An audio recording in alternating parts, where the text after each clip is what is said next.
नमस्कार। सोने की चमक हमेशा से हमें अपनी ओर खींचती है, लेकिन क्या होगा अगर कोई कहे कि सोने के खेल के जो नियम थे वो अब बदल चुके हैं।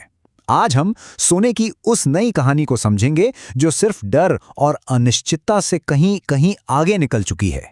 तो देखिए 2025 में सोने की कीमतों में जो जबरदस्त उछाल आया, उसने ना सबको सच में चौंका दिया। अब पुरानी सोच तो यही कहती कि भाई ऐसा डर के माहौल में ही होता है, लेकिन अगर हम सिर्फ यही सोचते रह गए तो समझिए कि हम एक बहुत बड़ी, बहुत ही अहम तस्वीर देखने से चूक जाएंगे। क्योंकि आज वजहें बदल चुकी हैं और खेल भी पूरी तरह से बदल गया। और यही आज के इस पूरे विश्लेषण का केंद्र बिंदु है। सोने की भूमिका अब पहले जैसी नहीं रही।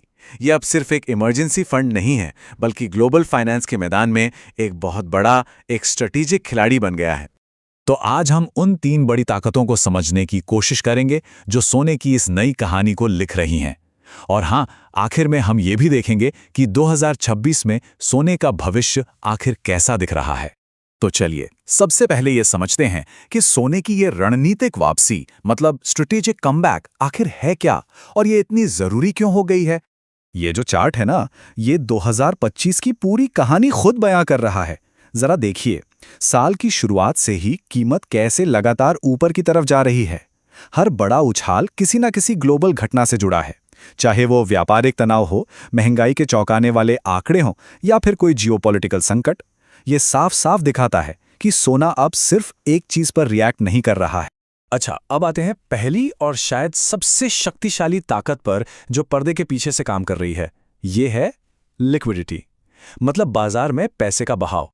अगर इसे एकदम सरल शब्दों में कहें तो ग्लोबल लिक्विडिटी का मतलब है कि दुनिया भर के फाइनेंशियल सिस्टम में कितना पैसा घूम रहा है। आप इसे एक नदी की तरह सोच सकते हैं और इसका बहाव हर एसेट की कीमत पर असर डालता है। और यहीं पर एक बहुत बड़ा मिथक टूटता है। हमारी पुरानी सोच क्या थी? यही कि सोना तभी चमकता है जब दुनिया में डर का माहौल हो। लेकिन नई हकीकत देखिए, जब सिस्टम में पैसा बढ़ता है, यानी जब बाजार में कैश का बहाव तेज होता है, तब भी सोना दौड़ लगाता है। ये एक बिल्कुल नया, एक बदला हुआ समीकरण है। चलिए अब दूसरे शक्तिशाली ड्राइवर की तरफ बढ़ते हैं और ये हैं दुनिया भर के सेंट्रल बैंक्स और उनकी पॉलिसीज।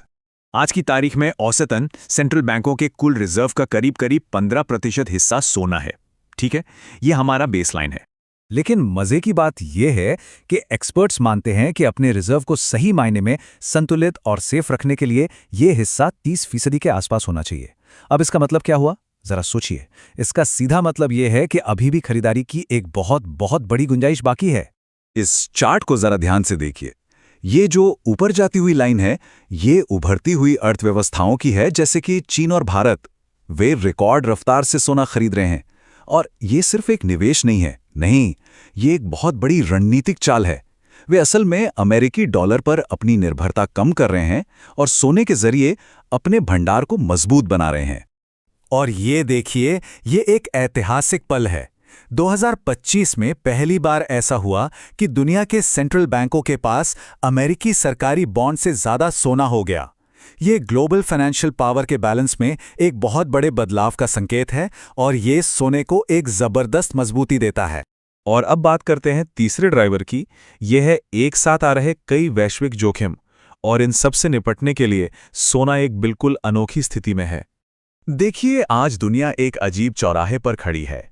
एक तरफ जियोपॉलिटिकल तनाव उफान पर है, दूसरी तरफ सप्लाई चेन टूटी फूटी हैं और तीसरी तरफ मंदी का डर मंडरा रहा है। ये जोखिमों का एक परफेक्ट स्टॉर्म जैसा है। और पता है, यही तो सोने की सबसे बड़ी खासियत है।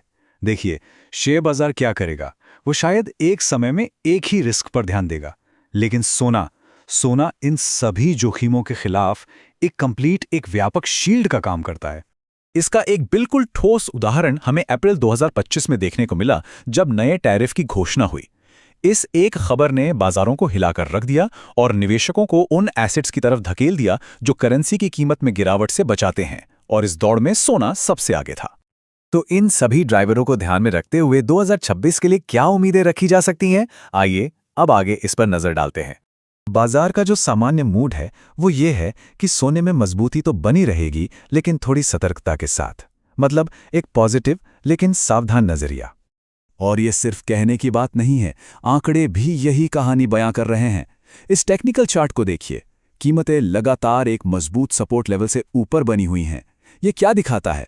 यही कि बाजार में खरीदारी की एक मजबूत इच्छा है और ये तेजी का रुझान आगे भी जारी रह सकता है। तो इन सभी ताकतों का नतीजा क्या निकल रहा है? निवेशकों की सोच में एक बुनियादी बदलाव आ रहा है। कल तक पोर्टफोलियो में 2 से 5% सोना रखना काफी माना जाता था। आज 5 से 10% एक नई सामान्य बात, एक न्यू नॉर्मल बनता जा रहा है। सोना अब सिर्फ एक बीमा पॉलिसी नहीं, बल्कि निवेश का एक मुख्य हिस्सा बन गया है। हाँ, लेकिन हमें जोखिमों पर भी नजर रखनी होगी। बिल्कुल, बाजार में कोई बड़ी बिकवाली हो जाए, जियोपॉलिटिकल तनाव में अचानक कमी आ जाए, या फिर कोई सेंट्रल बैंक अचानक सोना बेचना शुरू कर दे, तो ये सब इस पॉजिटिव आउटलुक को चुनौती दे सकते हैं। तो हम इस एक अहम सवाल के साथ इस विश्लेषण को समाप्त करते हैं। जैसे जैसे दुनिया स्थिरता के लिए एक नए सहारे की तलाश कर रही है, क्या सोना ही वो नया फाइनेंशियल एंकर बन रहा है जिसकी आज हम सबको जरूरत है? ये सोचने वाली बात है।